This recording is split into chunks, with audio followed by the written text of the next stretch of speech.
todos. El día de hoy tenemos el invitado Pablo, quien es el dueño del canal Dreaming in Spanish. Hola Pablo, ¿qué tal? Hola, Kunal, ¿qué tal? Todo bien. El día de hoy Pablo y yo vamos a hablar un poco sobre el aprendizaje de un idioma extranjero y vamos a tocar algunos temas. Bueno, antes que nada, Pablo, ¿qué te inspiró a abrir tu canal en YouTube y qué te inspira todavía seguir con este canal? Pues yo, la verdad, en la universidad yo no estudié idiomas. Yo estudié informática, ordenadores, ¿no? Y después, durante un tiempo, pues seguí con eso. Seguí haciendo investigación en la universidad sobre informática, pero llegué a un momento en que no estaba motivado, no me sentía motivado. Y en aquel momento yo estaba en Japón y yo había aprendido japonés bien, había aprendido inglés primero y luego japonés bien, y me había dado cuenta que había una manera mucho mejor de aprender idiomas. Entonces pensé, pues mira, quizás es momento de empezar a hacer algo, no solo por mí mismo, sino algo que ayude a los demás, que más gente se pueda beneficiar, ¿no? Entonces no fue inmediato, no decidí empezar a hacer Dreaming Spanish inmediatamente, sino que tuve varios intentos de proyectos fallidos, proyectos que no funcionaron, y me di cuenta de que no funcionaron porque no había suficiente contenido que fuera fácil de entender y sobre todo para niveles pues intermedios y principiantes, ¿no? Bueno, ok. Ahora el primer tema del que vamos a hablar es aprender un idioma como adulto. En mi canal yo digo que el proceso de aprender un idioma como adulto es bastante diferente de aprender un idioma como niño. Como adulto utilizamos nuestra lengua materna como base de entender los otros idiomas. ¿Y Vale. tú qué vas a opinar con respecto de eso? Yo creo que lo mejor es depender cuanto menos posible de la lengua materna y eso nos va a ayudar al final tener un mejor resultado, a acabar pues hablando, entendiendo mejor el idioma que aprendemos. Si cuando estamos aprendiendo intentamos aprender ese idioma dentro de su contexto, dentro de su mundo, dentro de su cultura y separado de lo que es nuestro idioma, intentando no hacer muchas conexiones. Porque al final estas conexiones dan problemas por false friends, palabras que suenan parecidas pero que las usamos de manera diferente, por la gramática, porque mucha gente aprende un idioma extranjero y acaba aplicando la gramática de su idioma al otro idioma, pero no funciona. Y por el acento, que también muchas personas cuando aprenden un idioma extranjero lo hablan de manera muy parecida, con un acento parecido a su idioma nativo, pero aprendiéndolo de maneras, pues intentando no conectar con tu lengua materna, aprendiéndolo de manera parecida a como aprendimos nuestro idioma de bebés, es como acabamos con un mejor acento. En eso es en lo que se basa mi método y mi canal, ¿no? Mis vídeos. Ah, seguro que tienes alumnos que no viven en un país de habla hispana. Ujú. Ellos han logrado hablar el español porque yo todavía no he ido a un país de habla hispana y sé que no sueno como alguien de América Latina o de España, pero Ujú. sin embargo creo que hablo bien para comunicarme con los españoles o los de América Latina. Ujú. Entonces, ¿qué dirás a las personas que dicen que no es posible aprender otro idioma sin vivir en el país en que se habla?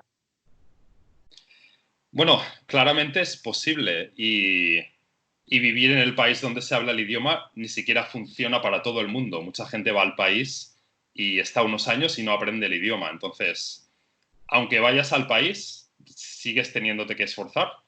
Y aunque no vayas al país, hay maneras de hacer inmersión en el idioma dentro de en tu propio país, ¿no? Y cuando yo aprendí japonés, cuando yo empecé a aprender japonés, encontré una página web que se llama All Japanese All the Time, Oh, que, claro. Sí, que bueno, tuvo un efecto muy grande en mí y en mi método y todo. Dime. De Katsumoto, ¿verdad? El dueño Sí, de este programa. Ok. sí, de Katsumoto. Y, y me motivó mucho a aprender bien japonés, ¿no? Y los primeros 6 meses, antes de ir a vivir a Japón, estuve haciendo lo que recomienda él, que es inversión total, hacer todo lo que puedas, hacerlo en el idioma que estás aprendiendo, ¿no? Y sí, sí que se puede, claro que se puede hacer. Y depende del idioma, incluso puedes encontrar hablantes del idioma en tu propio país, gente que viva en tu país o en tu ciudad y que hable el idioma. Pero si no, con Internet hoy en día se puede aprender desde cualquier sitio. Y para crear el ambiente del idioma, Ujú. ¿qué se puede hacer? Yo trabajaba en un centro de llamadas, entonces 8 horas al día tenía la oportunidad de comunicarme en español. Para alguien que no vive en un país de habla hispana, ¿cómo se puede crear el ambiente de este idioma? Pues hay muchas maneras y depende un poco del nivel al que estés. A ciertos niveles es más práctico hacer ciertas cosas y hay cosas que es quizá un poco demasiado difícil si tu nivel no es muy bueno. Pero puedes empezar pues poniendo el móvil, el teléfono móvil en el idioma que estás aprendiendo, poniendo el idioma de tu ordenador también en el idioma. Um, el idioma de tu perfil de Facebook, de Google, que ya todo, pues Gmail y el calendario y todo te aparecerá en ese idioma, ponerlo en el idioma. Y luego, pues siempre que veas una serie o una película, intentarla ver en el idioma. Y, por ejemplo, algo que te ayuda mucho a empezar a conectar con la cultura y con la gente del país, pues es tener a gente de ese país en las redes sociales, ¿no? Seguir a Claro. gente en Twitter, en Instagram, en Facebook o lo que sea, y cada día cuando hablas esa aplicación, automáticamente, sin tú tener que hacer ningún esfuerzo, tendrás ahí pues contenido, vídeos o texto en ese idioma. Ujú. Ok, entonces las redes sociales para seguir las personas, buscar personas en internet del país. Por supuesto, yo me acuerdo bien que el profesor que contraté para entrenarme por DLC 1 era de España y por supuesto nos conocimos a través de una red social. Sí. Ah, y lo que yo quiero saber es, y mucha gente quiere saber esto, es, aunque enseñen un otro idioma en los colegios, mundialmente no hay buen resultado. Hay muchas personas enseñando un idioma extranjero en los colegios, sin embargo, los alumnos no están aprendiendo este idioma. Entonces, ¿cuál es la razón por eso? Creo que la razón es que se pone mucha importancia en explicar la gramática, bueno, básicamente en usar métodos anticuados, en usar métodos tradicionales de enseñanza de idioma, que se pone mucha atención en la gramática o se enseña con listas de vocabulario, el vocabulario desconectado del contenido, de intentar comunicar algo, ¿no? Se hace a los alumnos practicar cuando todavía no saben lo suficiente y hace que se frustren, que no les guste el idioma, que empiecen incluso a odiar el idioma. He visto en muchos sitios que la gente dice yo odio el inglés y es por la experiencia que tuvieron en el colegio, ¿no? Oh, cierto, cierto. Y creo Lo, que lo, iría mucho mejor si en las escuelas usaran el idioma, bueno, con lo que se llama comprehensible input, con input comprensible, que es realmente hablándole a los niños, usando el idioma con ellos y hablándole de algo que les interesa, en lo que están interesados, que realmente quieren saber, ya sea pues explicándoles cómo jugar a un juego o explicándoles un cuento o una historia divertida o cualquier cosa de lo que los niños, que a ellos les gustaría hacer de todas maneras en su propio idioma, ¿no? o sea, aplicar el idioma y mostrar su uso en vez de enseñar el idioma como teoría, ¿es lo que quieres decir? Exacto, sí, sí. Sí, sí. Hay un método en inglés, se llama Total Physical Response, donde a través de gestos estás enseñando el idioma y en vez de pedirle al alumno que hable en frases completas, le preguntas sí o no a una pregunta y ¿Mm? así continúas hasta que el alumno pueda hablar en frases completas. ¿Qué opinas sobre este método? Sí, TPR, lo que dices TPR, hay TPRS, no TPR, TPRS, que es un poco la evolución del otro. El TPRS incluye historias, más contar historias y fabricar historias juntos. Estos dos métodos se engloban dentro de lo que te decía, del input comprensible, del comprehensible input. Entonces, yo creo que hay maneras mejores y maneras peores de hacer el TPR, TPRS, pero estas dos creo que son buenas y que se engloba dentro de lo que es Comprehensible Input, que yo considero esto, más que un método, lo considero actividades que puedes hacer dentro de un abanico de muchas otras actividades que pueden caber dentro de lo que es Comprehensible Input, que básicamente es eso, es usar el idioma con los niños, con los alumnos, de manera que estés comunicando, que realmente estés diciéndoles algo que ellos quieren saber, que ellos quieren entender. Bueno, sí, de verdad este método funciona mucho y si si los profesores emplean este método en Uh -huh. sus clases, creo que van a tener buen resultado. Uh, una cosa que les molesta a todos los alumnos y me ha afectado a mí también es la falta de paciencia. Cuando uno llega a un nivel intermedio, Sí, después, hacer el avance es un poco difícil. Me acuerdo muy bien que yo había probado B2 de tele y todavía no podía entender las canciones ni las noticias. vale. Y yo pensé que, ¿cómo puedo llegar a este nivel sin entender las noticias ni las canciones? Entonces, ¿qué debe hacer el alumno cuando llegue a este nivel de frustración en el nivel intermedio, cuando se siente que hay un techo cristal que uno no se puede romper? Yo, de hecho, escribí un artículo de un post en un blog que tengo sobre teoría de aprender idiomas. Y creo que esta impresión de que existe un altiplano, ¿no? Un plató o un techo de cristal, como dices, es, es algo artificial, es algo causado por el método que usamos, por la manera como enseñamos idiomas. Enseñamos idiomas con el método tradicional, pues enseña vocabulario, se enseña gramática, y vale, te enseñan gramática, te enseñan las reglas sencillas o relativamente sencillas, dependiendo del idioma, pero luego te queda todo lo demás, te queda muchísimo vocabulario que todavía tienes que aprender, muchísimas expresiones, que eso es lo que deberías haber estado aprendiendo ya desde el principio. Entonces, en un curso de idiomas te enseñan las cosas que pueden evaluar en un examen. Básicamente, la manera como ha evolucionado el método de enseñar idiomas tradicional es, vale, tenemos niños o tenemos alumnos, queremos darles un examen, queremos que vayan, hagan un examen y que sea fácil para nosotros ponerles una nota.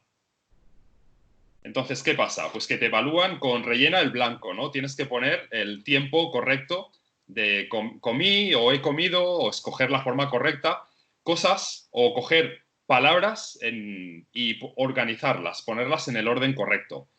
Todo esto son ejercicios que son muy diferentes de usar el idioma en el día a día, que están hechos para que le sea fácil al profesor evaluarte, sea fácil ponerte una nota. Ujú. Entonces, si ya desde el principio nos concentramos en la adquisición, en realmente ir añadiendo poco a poco partes de este idioma a la parte inconsciente del cerebro, que es la que necesitamos para realmente hablar con fluidez y escribir con fluidez, no existe este plato, no existe este techo de cristal que dices, porque ya desde el principio, al principio y al final, estás haciendo lo mismo, estás adquiriendo, estás añadiendo palabras nuevas, estás añadiendo significados nuevos para las palabras que ya sabes, estás mejorando poco a poco esas palabras y cómo se conectan las palabras entre ellas. Y eso lo noté mucho cuando aprendí japonés y luego cuando he aprendido tailandés, porque desde el principio he hecho eso. Desde el principio hice el comprehensible input, que es recibir y entender, intentar entender mensajes. Al principio de manera muy fácil, que te lo pongan muy fácil y después poco a poco ir avanzando.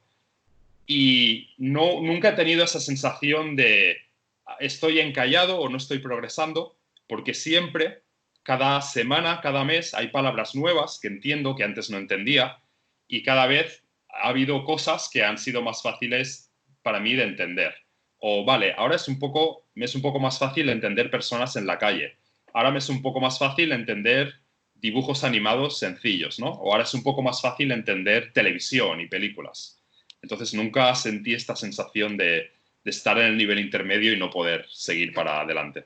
Entonces creo que es eso, creo que es un artefacto del método tradicional de enseñanza de idiomas que usamos. En el nivel intermedio, Uh -huh. ¿cómo se puede medir el avance? Porque yo entiendo que es algo muy difícil. A veces, después de un mes o 2 meses, crees que estás en el mismo nivel porque cuando se trata de aprender un idioma, Uh -huh. medir tu progreso es algo bastante difícil. Entonces, ¿hay técnicas para evaluar tu progreso con respecto del aprendizaje del idioma? Creo que, a ver, sí tienes razón. Es verdad que no es muy claro el progreso que haces en general aprendiendo idiomas. Te das cuenta de que, vale, esta palabra es nueva, esta palabra antes no la conocía, o esta palabra hace poco que la conozco y ahora ya sí la empiezo a entender bien. Yo te diría, mientras sigas teniendo esta sensación, mientras sigas viendo que, vale, esta palabra ahora la entiendo, la semana pasada o el mes pasado no la entendía, eso quiere decir que estás mejorando. Si estás sintiendo eso, quiere decir que estás mejorando, que vas a seguir mejorando y yo no me preocuparía por intentar pues, ir más allá. Es algo que lleva tiempo. Aprender un idioma al final va a llevar tiempo de todas maneras. Y un poco a la larga, si empiezas a pensar más en, no sé, 2, 3 meses, sí que te empiezas a dar cuenta que hay cosas, quizá, que puedes mirar, no sé, una serie de televisión y ahora entiendes mejor que antes. Y una manera puede ser volver a ver algo, una serie, una película o un vídeo que ya viste antes y darte cuenta que quizá ahora entiendes más, que entiendes cosas que antes no entendías, ¿no? Correcto, correcto. Y cuando el alumno llega al nivel avanzado, hay bastante progreso.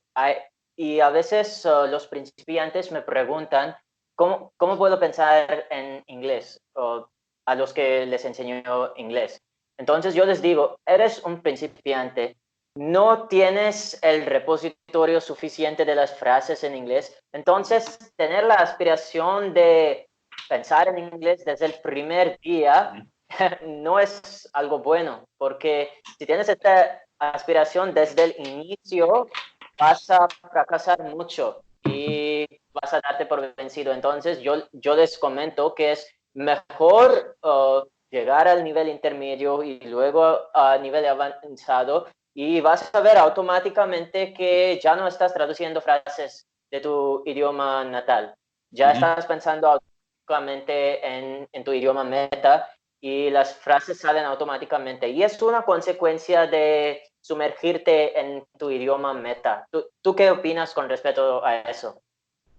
Estoy de acuerdo en que es algo automático. Yo nunca he tenido que hacer nada especial para empezar a pensar en el idioma. Simplemente he tenido ya un nivel suficiente y una vez sabes lo suficiente, sabes suficientes palabras y te has acostumbrado a la gramática, empiezas a notar que, por ejemplo, estás oyendo a alguien hablar o estás viendo una serie y ya sabes lo que van a decir después, ya sabes que va a venir a continuación, ¿no? Te empiezas a dar cuenta que estás ya muy acostumbrado al idioma. Yo nunca me he acostumbrado a pensar primero en mi idioma y después traducir. Yo nunca he hecho eso. No sé, yo sé que hay gente que dice que lo hace. No sé si es por la manera como han aprendido en el colegio, por lo que han tenido que hacer en el colegio. Yo no tengo esa experiencia, nunca me ha pasado. Entonces, si la gente lo está haciendo, pues la verdad no sé qué decirles porque no tengo esa experiencia. Nunca he tenido que, ahora voy a aprender a no traducir, a no pensar en mi idioma primero, ¿no? Ok, entonces una pregunta interesante que te tengo es, cuando comenzaste a aprender el japonés, Ujú. uh, ¿pusiste el esfuerzo de hablar en japonés desde el primer día o decidiste, ok, tengo que escuchar mucho, mucho y luego puedo pensar en hablar japonés? ¿Cómo fue el proceso? Fue primero escuchar, escuchar y leer. Con japonés empecé también a leer desde el principio. Fue sobre todo escuchar y leer. Hablar, sí, en japonés no hice un esfuerzo muy grande. Sobre todo antes de ir a Japón no hice un esfuerzo grande de hablar, de intentar hablar mucho. Una vez estuve en Japón, no hice esfuerzo de intentar hablar mucho, decir muchas cosas, pero sí que hice mucho esfuerzo de conocer a gente allí, de hacer amigos con los que me comunicara solamente en japonés, ¿no? Ujú. Ok, y así aprendiste. Sí, sí. Tú enseñas español online, ¿verdad? Entonces, ¿puedes hablar sobre los desafíos que tus alumnos tienen o sobre creencias que les limitan? Sí, sobre todo es eso, es cambiar el chip, es darse cuenta de que hay muchas cosas que ellos creían que tenían que hacer, sobre todo cosas aburridas, cosas difíciles de hacer, que no son necesarias. Es que se den cuenta de que como adultos todavía podemos aprender de la misma manera como cuando éramos pequeños y que simplemente escuchando, simplemente estando haciendo inmersión en el idioma, poco a poco se van a acostumbrar y todo les va a empezar a sonar natural y a parecer algo normal, ¿no? Y, y sí, mucha gente es muy impaciente y muy perfeccionista. Entonces, eso es un problema. Ser perfeccionista, porque cuando estás aprendiendo con input, cuando estás aprendiendo pues escuchando o leyendo, siempre te vas a encontrar palabras o expresiones que todavía no conoces. Pero hay muchas palabras, muchas expresiones que en esta situación no se entienden, todavía no se entienden. Tú inmediatamente no eres capaz de deducir lo que quiere decir. Y en este caso no hace falta obsesionarse y decir, oh, lo tengo que entender todo. Es mucho más efectivo dejarlo correr, olvidarte, porque si es algo importante ya lo volverás a ver, ya lo volverás a encontrar. Y si estás pensando en eso, en esa palabra que no has entendido, no estás escuchando las demás palabras que están sonando y que son más fáciles, que están a tu nivel ahora, que ahora mismo podrías, quizás una palabra que ya conoces, pero tienes todavía que acostumbrarte un poco más a la manera como se usa o a este otro significado que es un poco diferente del significado que ya conoces. Te estás perdiendo el aprovechar las cosas que están a tu nivel y que realmente puedes estar aprendiendo ahora mismo, ¿no? Y me dijiste, lo más importante es escuchar cosas que ya entiendes un poco. Para ti, Sí. ¿qué será comprehensible input? ¿50%, 60, 70, 80? ¿Qué dirás? ¿A qué porcentaje estás escuchando material adecuado para ti? Um, en Comprehensible Input tenemos datos de investigación. Hay artículos científicos que han investigado cuál es el porcentaje ideal de palabras ya conocidas, pero es en lectura. Donde hay más artículos es con la lectura. Entonces, cuando estamos leyendo, uh, están bastante de acuerdo en que tenemos que entender más del 95% de las palabras. Y el número ideal parece estar en 98%. Entonces, ¿qué quiere decir? No quiere decir un 98% del significado, sino un 98% de las palabras. Quiere decir que en una página, de cada 50 palabras, solamente hay una palabra que no entiendes, que todavía no conoces, ¿no? Entonces, esto es para la lectura. ¿Qué pasa? Que cuando estamos leyendo, todo el significado viene de las palabras. Solamente podemos saber lo que pasa por las palabras. Entonces tenemos que conocer ya muchas palabras. Pero en otras situaciones, cuando estamos hablando con una persona, tenemos más información. La persona está dando emoción, quizás está haciendo gestos y eso añade más información. Entonces, seguramente no pasa nada si entendemos bastante menos, ¿no? Si hay menos palabras que ya conocemos. Y si adicionalmente hacen, pues, o bueno, es una película o una serie donde hay mucha información visual, ves lo que está pasando, pues seguramente también el número es más bajo. No hace falta que ya sepamos tanto de tantas palabras. Y si es, por ejemplo, un vídeo de mi canal en el que hago gestos y dibujo y está todo muy claro, pues es seguramente todavía más bajo. Y aunque no haya casi ninguna palabra que conoces, ya puedes empezarte a darte cuenta que, vale, pues esa palabra quiere decir mesa o quiere decir coche o quiere decir algo, ¿no? Y ya puedes estar aprendiendo. Entonces depende de la situación, de si estamos viendo, solamente escuchando, solamente leyendo.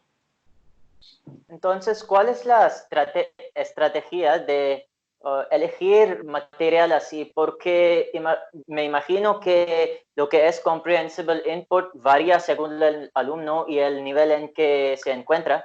Entonces, ¿cuál es la estrategia de buscar material así? Eso me gustaría poderte dar una mejor respuesta.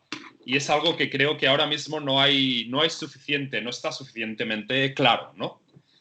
Entonces, se puede hacer, pero ahora mismo depende mucho de ti y tienes que pasar tiempo y esfuerzo encontrando cosas que están a tu nivel, ¿no? Y por eso estoy haciendo lo que estoy haciendo, porque estoy intentando construir una biblioteca de contenidos a todos los niveles y que muy claramente te diga a cada nivel qué es lo ideal para ti. Ahora mismo es un poco prueba y error. Es si estás, bueno, si ya entiendes series, películas y tal, pues a mí lo que mejor me funciona es buscar series que sean más fáciles, que normalmente son cosas relacionadas con la familia o en un colegio, cosas más del día a día, no cosas de acción o de juicios o cosas así, ¿no? O de la Edad Media, ¿no? Como Juego de Tronos o algo así, tiene un vocabulario más complicado. Si estás leyendo libros, pues libros que están pensados para alumnos pues de primero de primaria, primero, segundo, tercero de primaria. Normalmente en todos los idiomas hay colecciones para ciertas edades, ¿no? Pues puedes probar de leer libros de esas edades. Para algunos idiomas, sobre todo para inglés, tenemos los que son graded readers, ¿no? Que son libros específicamente para gente que está aprendiendo el idioma, que esos puedes leerlos incluso antes, incluso aunque todavía no entiendas bien los libros para niños de primero de primaria. Aparte de eso, si en el idioma que estás aprendiendo no existe algo como Dreaming Spanish, no hay mucha cantidad de libros, de vídeos comprensibles, a mí algo que me ha ayudado mucho son hay vídeos de cocina, por ejemplo, porque te están hablando y te están explicando lo que estás viendo, entonces es fácil de entender. Vídeos de cocina, vídeos de do it yourself, ¿no? De cómo hacer cosas, de cómo hacer un mueble o cómo hacer algo de papel o lo que sea. Luego, vídeos de gente jugando a videojuegos. Por ejemplo, gente jugando a Minecraft o gente jugando a algún otro videojuego. Muchas veces te están explicando lo que está pasando. Simplemente están describiendo la situación. Entonces es fácil de hacer. Lo que puede hacer cualquier persona y que va bien a cualquier nivel es crosstalk. Y crosstalk es una manera de hacer intercambio de idiomas. Entonces, Okay. necesitas a alguien que hable el idioma, necesitas encontrarte con una persona o en persona o por internet, pues que hable el idioma que estás aprendiendo. Y el truco es que la persona habla solamente su idioma, el idioma que tú estás aprendiendo. Y tú hablas solamente tu idioma que la otra persona está aprendiendo. Y al principio, lo que puedes usar también son así dibujos y tal. Entonces, yo lo estoy haciendo, lo he hecho mucho para tailandés y lo hago ahora para el chino. Entonces, bueno, acabas haciendo un montón de dibujos para explicar, pues puedes hablar sobre ti mismo, preguntarle cosas a la otra persona, puedes hablar de lo mismo que hablarías teniendo una conversación con un amigo, pero haciéndolo muy fácil de entender. Y esto está muy bien porque la otra persona adapta la manera como habla para que tú lo entiendas. También ayuda mucho tener láminas así. Tengo, no sé, mapas, días de la semana, estaciones y, por ejemplo, verduras, frutas y tal. Tengo estas láminas plastificadas y con esto te ayuda mucho también a hacer más fácil comunicarte. No sé, colores, ¿no? Tengo un montón. Entonces, Crosstalk es algo que, si no encuentras materiales a tu nivel, sobre todo al principio, siempre puedes, más o menos, siempre puedes hacer Crosstalk. Sobre todo si hay gente en tu ciudad, ¿no? que hable el idioma que quieres aprender. Lo interesante de todo esto es que nos enseñaste un montón de métodos en un mundo donde vemos vídeos como el mejor método o el método secreto. Tú nos estás enseñando que hay muchos métodos que puedes utilizar y no solamente tienes una herramienta, digo, hay varias maneras de aprender. Sí, sí, si con método te refieres a cierta actividad, ¿no? Pues sí, hay muchas actividades diferentes, pero todo está basado en la misma filosofía, en los mismos principios, en la misma teoría sobre la manera como aprendemos idiomas, que son diferentes maneras de recibir input, ¿no? Correcto. Mm. La última pregunta que te quiero hacer, creo que será la pregunta más importante. Cuando se trata de aprender un idioma, ¿cuál es la rutina que uno debe tener?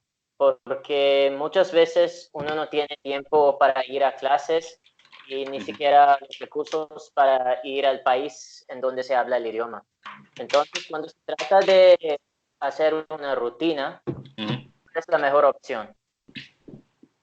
Esto sí, es un tema que no es del todo relacionado con aprender idiomas, sino es muy importante para cualquier cosa que queramos hacer, ¿no? Si queremos empezar a hacer ejercicio o adelgazar o aprender a lo que sea, ¿no? Pues es... Y bueno, de esto te puedo decir las recomendaciones típicas, que si lees un libro sobre esto, sobre motivación, te va, te van a decir que una es hacer un poco cada día y es hacer, aunque sea muy poco, no pasa nada. Tu objetivo solamente es hacer un poco, hacer 1 minuto o 5 minutos cada día. No tienes que ponerte un objetivo muy grande.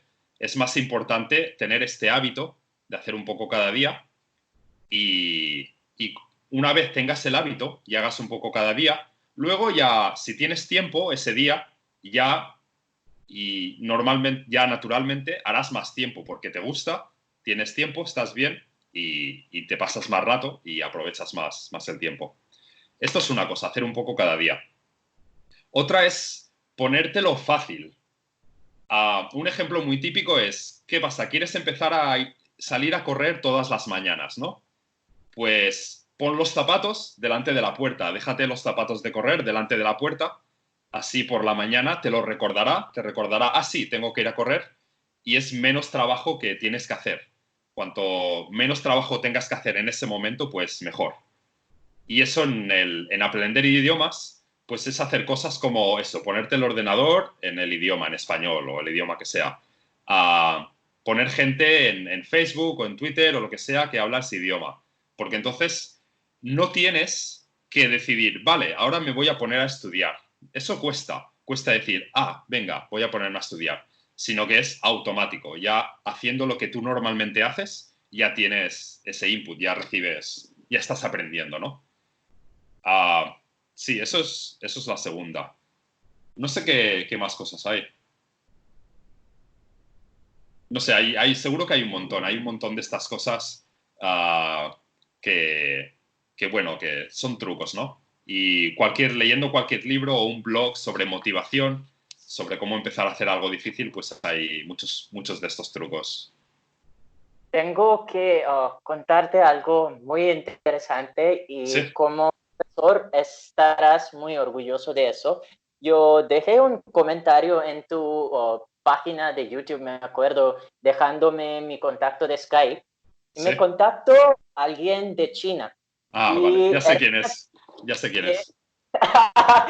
era una chica que aprendió el español sin estudiar la gramática y me Mm. dijo, solamente viendo tus videos y tus podcasts, ella llegó a un buen nivel. Creo que es de A2 o B1, puede ser un poco cerca de B2. Y me quedé sorprendido completamente, sin Sí. estudiar, con profesores, solamente viendo tus vídeos. Por supuesto, tú eres un profesor, pero solamente viendo tus vídeos llego a este nivel. Entonces, te quiero preguntar, ¿tienes alumnos que han llegado al nivel avanzado sin tener que ir a un país de habla hispana? La chica esta de China, he hablado hoy con ella, de hecho. Okay. Hemos hecho un poco de crosstalk. Yo le hablaba en español y ella me estaba hablando en chino. Y me ha hablado de ti, me ha hablado de que te comentó en el mensaje y tal. Sí. Pues gente que esté en nivel avanzado. Yo no les doy tests a mis alumnos, no les pongo exámenes. Entonces, directamente no sé medir exactamente el nivel que tienen. Tengo muchos ejemplos de personas que me han dicho, llevaba años estudiando español, pero solamente en 3 meses mirando tus vídeos he aprendido mucho más, ¿no? Y ahora entiendo mucho más que antes y ahora empiezo a entender pues gente hablando o televisión y tal. Nivel avanzado es muy relativo, depende de lo que tú te refieras por nivel avanzado, ¿no? No, Pero me sí. refiero a los exámenes de tele. Es lo que hay cuando se trata de un examen de español. Vale. No, sobre exámenes de DELE no sé en concreto. No me han dicho, sí, he aprobado este examen o tal, todavía. Mm. Bueno, bueno. Si alguien quiere ponerse en contacto contigo para contratarte como maestro, ¿cómo se puede hacer? Por ahora no doy clases privadas. Ok. Por ahora solo ofrezco, bueno, los vídeos en YouTube y luego a Ok. través de la página de Patreon hay una suscripción que la gente se puede apuntar para recibir más vídeos, para tener acceso a más vídeos, que Ujú. hacemos 2 vídeos nuevos cada día. Cada día estamos publicando 2 vídeos nuevos para la gente que Bien. se apunta en Patreon. Y por ahora es eso. Por ahora mi tiempo quiero dedicarlo hacer, a trabajar en cosas de las que mucha gente se puede beneficiar, porque Ujú. si hago clases privadas, pues en una hora solamente estoy ayudando a una persona. Me gustaría hacer algo que en el futuro pueda crecer y mucha gente se pueda beneficiar, ¿no? En el Ah, futuro, no descarto quizá que en Dreaming Spanish tengamos profesores. Puedas contratar una hora o algo con alguno de nuestros profesores, pero por ahora no es la prioridad. vale. Entonces, por cierto, voy a dejar el enlace de tu YouTube y de tu Patreon para que la gente pueda apoyarte. Gracias. Pues te agradezco mucho para estar conmigo el día de hoy y espero que la gente vea este vídeo y que aprenda mucho de esto. Muchas Gracias por gracias. Gracias por tiempo. invitarme a grabar este vídeo.